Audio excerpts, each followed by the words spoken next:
Hey guys, Steph the Illuminated Nerd here. Today we're going to be learning how to wall mount 3 monitors for a triple monitor setup for your computer. Let's get right into it.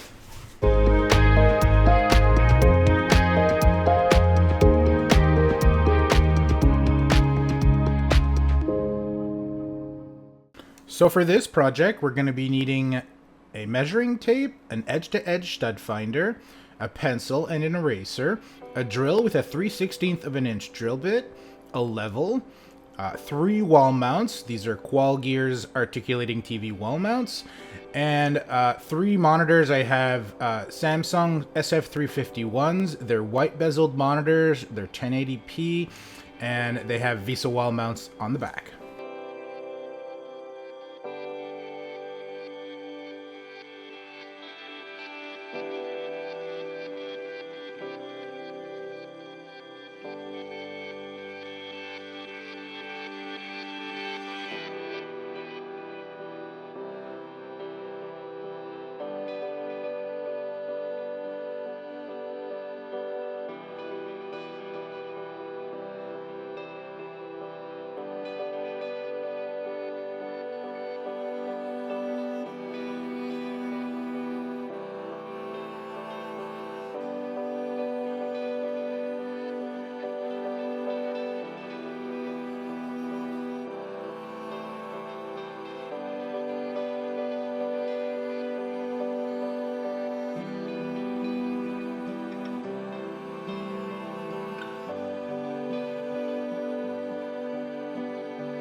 Hey guys, I hope you liked the video. There's my new triple monitor setup behind me. Next week we'll be looking at cable management and how this whole setup comes together into a final office. Looking forward to that. So thanks for watching. Please check the video next week. Maybe give me a subscribe or a thumbs up if you liked it. And I'll see you in the next one.